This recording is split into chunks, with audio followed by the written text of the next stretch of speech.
A fé escavada nas rochas sagradas da Etiópia. A fé escava montanhas nas terras do norte da Etiópia. Tendo a seus pés a paisagem árida do maciço de Gueralta, um monge dirige-se, através de uma estreita passagem, à entrada da igreja de Abuna Yematagu, escavada na rocha. Segundo a tradição, Deus concedeu aos primeiros cristãos da Etiópia, refugiados nos planaltos elevados do norte, a graça de revelar-lhes a sua morada. E estes meteram mãos à obra, escavando no arenito vermelho dos desfiladeiros do maciço de Gueralta mais de 160 igrejas rupestres, esculpidas com paciência e magnificamente decoradas, nos lugares mais profundos das montanhas da fé. Disse também que Deus apareceu um dia aos 6 irmãos Abrea e Atsbea, ordenando-lhes que acorressem às montanhas escarpadas da região do Tigré e desvendassem, perante os olhares dos fiéis devotos, uma igreja que ali se encontrava enterrada desde o princípio dos tempos. Abrea e Atsbea partiram do seu palácio,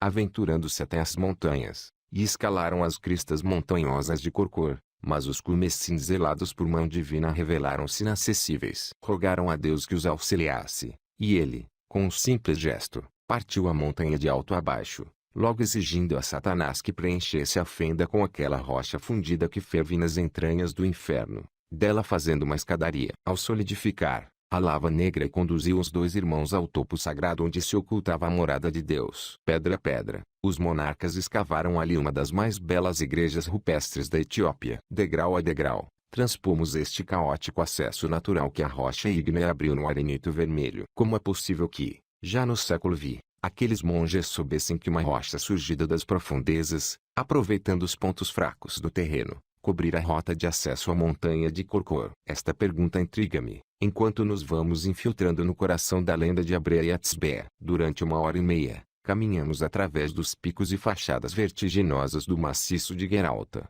que se ergue no coração da região do Tigré Oriental, no extremo setentrional da Etiópia com uma paisagem digna do faroeste norte-americano. Alcançamos um patamar planáltico que domina, do alto dos seus 200 metros de altitude, a árida savana salpicada de acácias. Numa saliência coberta de figueiras da Índia, um monge de hábito amarelo e o seu discípulo leem em voz alta os textos sagrados, escritos num missal forrado a pele de cabra. Por trás, vê-se uma parede caiada, a única construção visível em todo o penhasco, e uma porta. Descalçamo-nos, por respeito à montanha sagrada. Com um sorriso nos lábios, o monge retira a chave que traz ao pescoço e abre-nos a porta. Primeiro, acomete-nos uma sensação de frescura. De seguida, vão emergindo pouco a pouco da escuridão enormes pilares, arcos e cúpulas decoradas. Acedemos à intimidade de um espaço de culto conquistado à rocha. Uma basílica com 3 naves que se revela diante dos nossos olhos graças a clarabóias estreitas. 12 pilares com as suas pilastras, arcos, abóbadas e cúpulas. Segundo a tradição, foi um sacerdote chamado Emata que, aproximadamente no século V, escavou a igreja com seu nome. Numa das paredes, surge a figura do religioso a cavalo, junto de outros santos e apóstolos. E, embora o entalhe da pedra se mostre algo tosco, as dimensões, 16 metros de comprimento por 10 de largura e 6 de altura, são monumentais para uma igreja totalmente escavada em pedra. Entre os simples e expressivos frescos da época bizantina, pintados na própria rocha, pode apreciar-se a figura da Virgem Maria sentada num trono, uma parelha de gazelas, camelos com rosto humano e postura heráldica, os 6 magos, bandos de aves, entre tantas outras figuras. Marion Corcor é uma das 160 igrejas rupestres escavadas nas maiores profundezas da rocha, nos cumes abruptos dessas montanhas recônditas. As comunidades do Tigré conhecem a sua existência desde tempos imemoriais, mas o resto do mundo descobriu-as no início da década de 1960, graças ao labor de um missionário católico etíope, Abateu Odmer Yosef, e dos seus compatriotas ortodoxos. Estes estudiosos identificaram mais de 120 igrejas e, com o apoio do Instituto de Arqueologia da Etiópia, fizeram os primeiros estudos do vasto inventário arquitetônico, mais tarde cartografado com rigor. Celebrações da Páscoa em Marion Corcor. Devido às suas dimensões, 16 metros de comprimento por 10 de largura e 6 de altura, trata-se de uma das maiores igrejas rupestres e com uma estrutura arquitetônica mais complexa.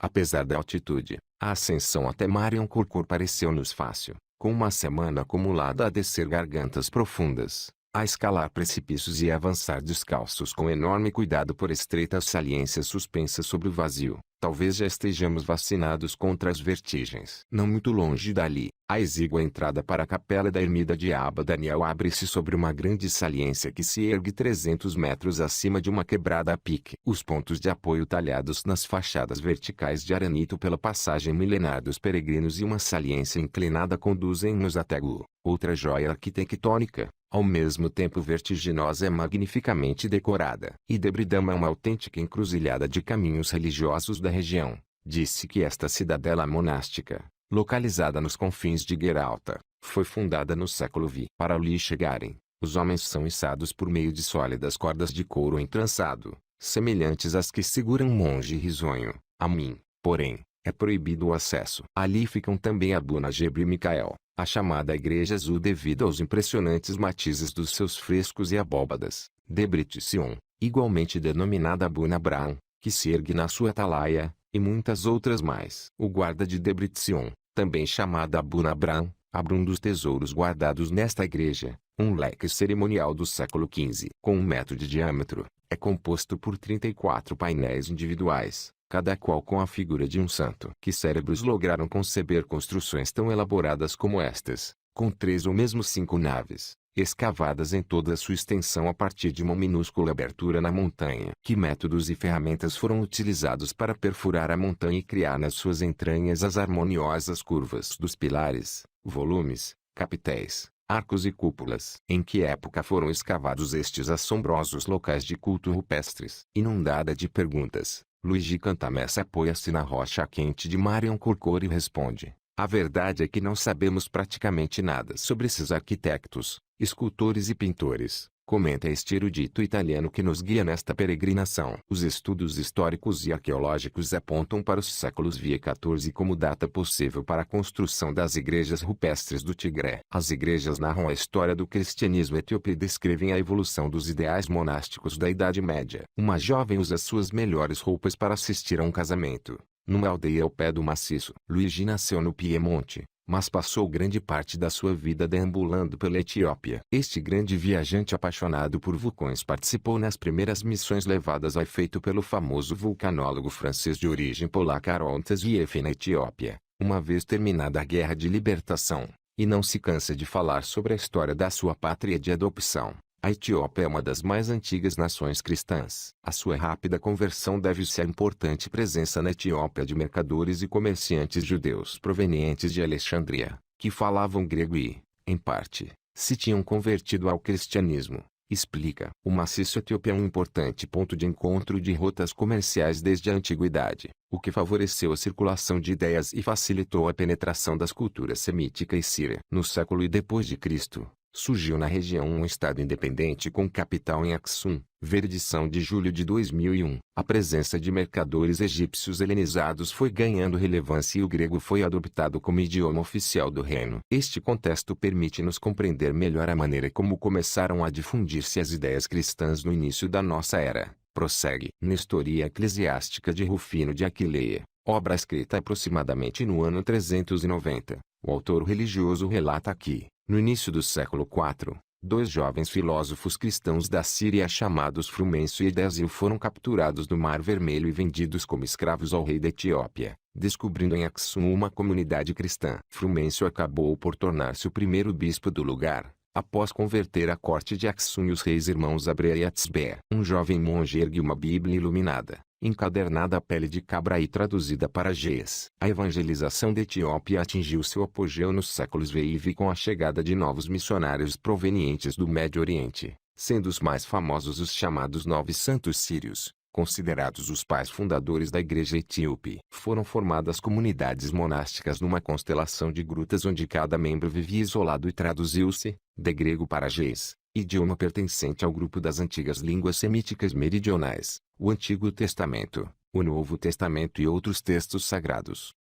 A voz de Luigi perde-se à medida que vamos descendo e a luz se apaga, suavizando os relevos e as sombras. Regressamos à planura, cheia de vida com a passagem dos pastores que trazem os rebanhos de burros a pastar, autêntico retábulo bíblico vivo nos sopés de Gueralta. Defronte da entrada de Marion Corcor, no topo do penhasco rochoso, um jovem noviço recita os textos sagrados na presença do seu monge preceptor. Para chegar a esta igreja, É preciso mais de 1 hora de subida por meio de uma escada íngreme escavada na montanha. As suas rochas ardentes, que assim permanecem mesmo depois do pôr do sol, continuam a não nos revelar todos os seus segredos. Esses que tenta desvendar as faocenhas Hati Kasai, perito em Geoquímica e Petrologia da Faculdade de Ciências da Terra da Universidade de Addis Abeba. As 160 igrejas inventariadas apresentam uma característica comum, explica este geólogo que estudou a composição das rochas em que se encontram esculpidas. Todas foram escavadas em arenito, em especial nos bancos de Adigrat e em Ticho, onde a pedra é suficientemente branda para poder ser trabalhada com ferramentas antigas, mas suficientemente compacta para resistir à pressão exercida, primeiro pela escavação, e, de seguida, pela estrutura. As obras não deviam ver-se afetadas nem por estruturas geológicas, como falhas ou diáclases, nem pela ação das águas subterrâneas. As paisagens áridas e montanhosas do maciço de Gueralta, na extremidade setentrional da Etiópia, foram uma encruzilhada de culturas desde os tempos antigos. O cristianismo chegou a esta região do Corno de África nos primeiros séculos da nossa era, pela mão de mercadores de origem egípcia que falavam o idioma grego e de missionários provenientes do Médio Oriente.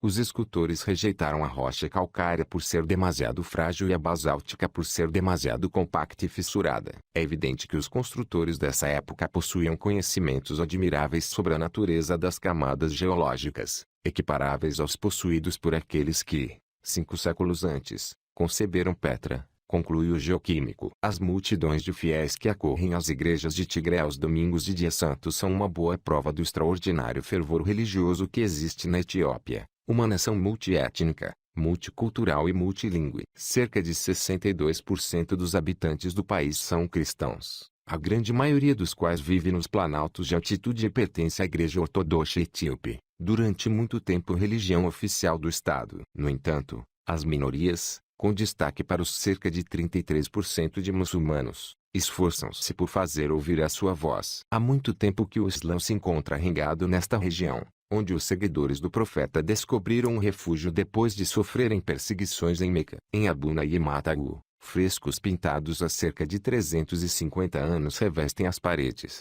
pilares e abóbadas da igreja com as figuras de alguns apóstolos e de santos etíopes. O território da Abissínia sempre foi uma ilha cristã rodeada de nações islâmicas, recorda Luigi Cantamessa. E, por isso, sempre se achou sob grande pressão.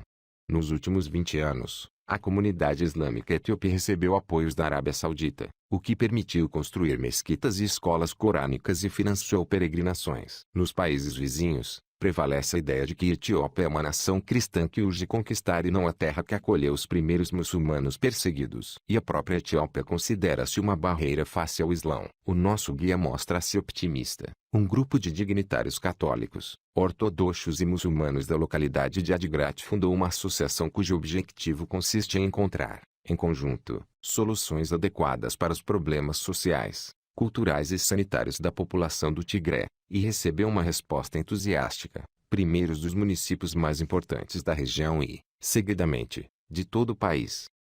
As igrejas do Tigré, embutidas numa fortaleza natural, foram projetadas para permitir que os fiéis se afastassem do mundo dos homens e se aproximassem da pureza. Ou não é verdade que a montanha é sinônimo de força e eternidade no Antigo Testamento? O acesso ao mosteiro de Debridamo é permitido exclusivamente a homens, que precisam de subir por uma parede vertical com mais de 15 metros de altura, ajudados por cordas entrançadas de couro. A morada de Deus, incrustada na rocha desde a própria criação, é um elemento muito presente no mundo semita e na ortodoxia etíope. Os fiéis da região afirmam que outras igrejas, ainda ocultas, aguardam que o sonho de algum crente, ou outro sinal, as revele. Luigi Cantamessa recorda as suas primeiras visitas ao Tigré. Enquanto me mostrava sua igreja, o sacerdote não deixava de olhar em redor, de auscultar a pedra. Cheirava até a mais ínfima fissura para aspirar, segundo me disse, os aromas a incenso que saíam das divinas moradas ainda ocultas dentro da rocha.